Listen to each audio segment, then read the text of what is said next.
ప్రతి సందర్భంలోనూ విజయమ్మ గారు బయటకు వచ్చి ప్రతి సందర్భంలోనూ అప్పుడొకసారి షర్మిలమ్మకు ఆపద కలిగే ప్రతి సందర్భంలోనూ షర్మిలమ్మకు తరపున ప్రకటన చేయాల్సిన ప్రతి సందర్భంలోనూ అప్పుడొకసారి బయటకు వచ్చి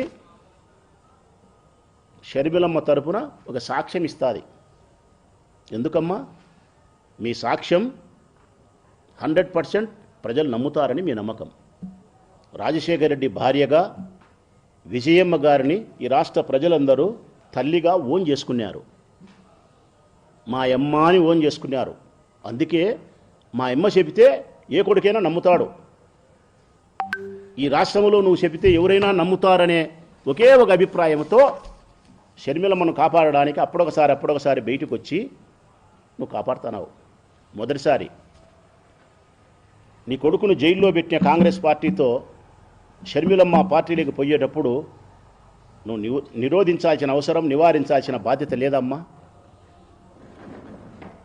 మీ భర్త గారైనటువంటి స్వర్గీయ రాజశేఖర రెడ్డి గారు మరణిస్తే వారి మరణం తట్టుకోలేక గుండె నిలబడిపోయి మరణించిన వారి యొక్క కుటుంబాలను ఓదార్చడానికి నీ కుమారుడు జగన్మోహన్ రెడ్డి గారు ఓదార్పు యాత్ర చేస్తానంటే అంగీకరించని సోనియా గాంధీ తప్పుడు కేసు పెట్టి నీ కొడుకును 16 నెలల కాలం పాటు జైల్లో పెట్టినటువంటి సోనియా గాంధీ కాంగ్రెస్ పార్టీ, అట్టి పార్టీలేకి నీ బిడ్డ పోతా ఉంటే నువ్వు మందలిచ్చినావా, నివారించినావా? పోయినావు. పోయిన తర్వాత 2024లో కాంగ్రెస్ పార్టీ తరఫున పోటీ చేస్తే కడప ఎంపీగా, మరొక వైపు నీ కుమారుడు నిలబెట్టిన అభ్యర్థులు ఇక్కడ పోటీ చేస్తూ ఉంటే రాష్ట్ర వ్యాప్తంగా అమెరికా నుంచి ప్రకటన చేసినావు తల్లి నువ్వు. ప్రజలారా, అమెరికా నుంచి ప్రకటన చేసిన ఆ తల్లి విజయమ్మ గారు ఏమని? కాంగ్రెస్ పార్టీకి ఓటేయమని. కాంగ్రెస్ పార్టీకి ఓటేయమని అర్థమేమని? జగన్మోహన్ రెడ్డి గారి అభ్యర్థులను ఓడించమని, బిడ్డను గెలిపించమని, కొడుకును ఓడించమని. ఎంతటి అన్యాయము, ఎంతటి పక్షపాతం తల్లి! కొడుకు మీద ఇంత పక్షపాతమా? బిడ్డను ప్రేమించే క్రమంలో కొడుకు యొక్క గౌరవాన్ని సర్వనాశనం చేస్తావా తల్లి? అయినా జగన్ పాపం భరించినాడు. ఇది అయిపోయింది. రెండవది, సరస్వతి పవర్ ప్రాజెక్టుకు సంబంధించిన షేర్స్ను బదలాయింపు చేస్తే నా కొడుకు జైలుకు పోతాడని నీకు తెలిసి షర్మిలమ్మ కోసం ఆ షేర్స్ను బదలాయింపు చేసినావంటే షర్మిలమ్మకు ఆస్తి రావాలా, నీ కొడుకు జైలుకు పోయినా పర్వాలనే తల్లి. ఇంతటి కాఠిన్యమా? అప్పుడైనా షర్మిలమ్మకు నువ్వు చెప్పలేదా? ఈ షేర్లు బదలాయింపు చేస్తే పాప మీ అన్న జైలుకు పోతాడు, ఇది పద్ధతి కాదని చెప్పకూడదా? చెప్పలే. అంటే షర్మిలమ్మకు ఆస్తి రావాలా, జగన్ జైలు పోయినా పర్వాలే. ఇది అయిపోయింది. నిన్న నేను జగన్ అన్న అనే పదానికే కలంకమని చెప్పి మాట్లాడితే మాకు బాధ కలిగి నిన్నొచ్చి నేను మాట్లాడితే వాస్తవ సత్యాలు తెలుగు ప్రజలందరికీ నేను చెబితే ఎక్కడ నీ కూతురు యొక్క గౌరవం దెబ్బతింటుందో, ఎక్కడ నీ కూతురు యొక్క వాదనను ప్రజలు పసిగడతారో అని చెప్పి ఆమె వాదనను నిలబెట్టే దానికోసం నీ కొడుకును పూర్తి అన్యాయస్తులు చేయడానికి సిద్ధపడి మళ్ళీ ఇది ఇస్తావా తల్లి? నువ్వు ఈ ప్రకటన ఇస్తావా? నీ మేనకోడలకు, నీ మేనల్లుడికి జగన్ అన్యాయం చేస్తానాడని చెప్పి.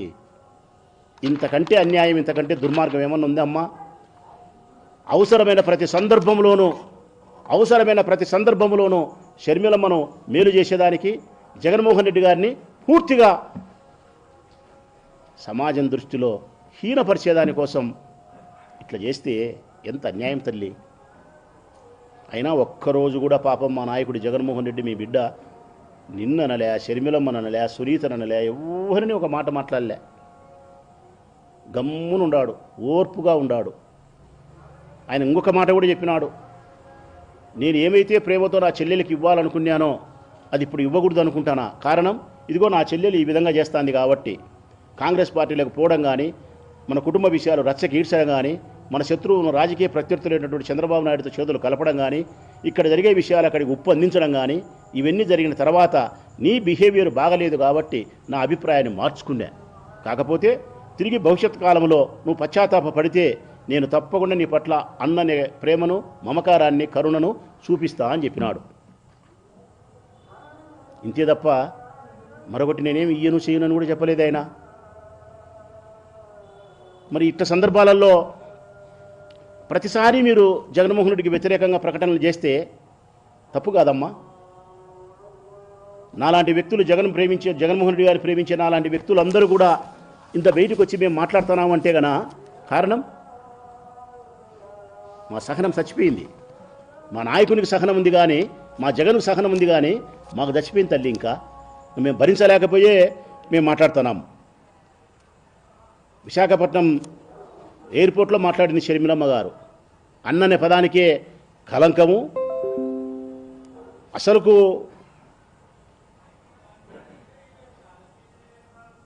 ఇలాంటి అన్న ఉంటే శత్రువులు కూడా అవసరం లేదంట. జగన్ లాంటి అన్న ఉంటే శత్రువులు కూడా అవసరం లేదంట. రాష్ట్రమంతా ఏమంటున్నారు తల్లి తెలుసునా? అందరు తల్లులు ఇలాంటి కొడుకు నా గర్భాన జన్మించలేదే అంటున్నారు తల్లి. జగన్ లాంటి కొడుకు నా కడుపున పుట్టలేదే అంటున్నారు అమ్మలందరూ. ఇది సత్యం అమ్మా, ఇది సత్యం, ముమ్మాటికి సత్యం ఇది.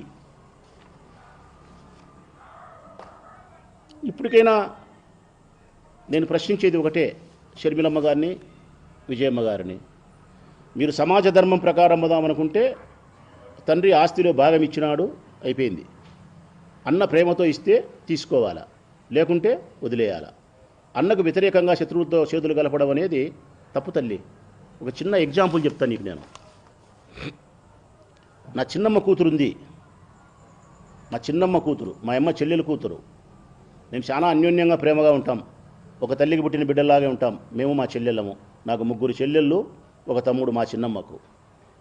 15 సంవత్సరాల కిందట చిన్న చిన్న కుటుంబ సమస్యల వలన, ఆస్తులుగా తల్లి, చిన్న చిన్న ఇగో సాటిస్ఫాక్షన్, ఒక చెల్లెలు ఒక తమ్ముడు వ్యతిరేకించినారు నన్ను. ఒక చెల్లెలు ఒక తమ్ముడు, 2 చెల్లెలు కాదు, ఒక చెల్లెలు ఒక తమ్ముడు వ్యతిరేకించినారు. వ్యతిరేకించి కొట్లాడినారు. రైట్, హక్కు ఉంది ఆ పాపకు, కొట్లాడచ్చు. తమ్మునికి హక్కు ఉంది, అలిగినాడు, మాట్లాడలే, రైట్, మంచిదే. కానీ ఒక దురదృష్టవ రోజు నా రాజకీయ ప్రత్యర్థి నన్ను చంపడానికి ప్రయత్నం చేసినటువంటి వరదరాజిరెడ్డి ఇంటికి వినారు. వాళ్ళ దగ్గరికి ఇల్లు నన్ను చంపడానికి ప్రయత్నం చేసిన వరదరాజిరెడ్డి ఇంటికి పోయి వారితో చెలిమి చేసినారు. ఇప్పటికి 15-16 సంవత్సరాలైన తల్లి. వారి ముఖం నేను చూడలే. నా తల్లి మరణించినప్పుడు కూడా వాళ్ళు రావద్దనే కోరుకునే నేను. ఇంతే కదమ్మా. ఈ రాయలసీమలో, ఈ కడప జిల్లాలో ఎవరైనా, ఆంధ్రప్రదేశ్లో అయినా అంతే, ముఖ్యంగా మన రాయలసీమలో కడప జిల్లాలో అయితే మరీ ఎక్కువ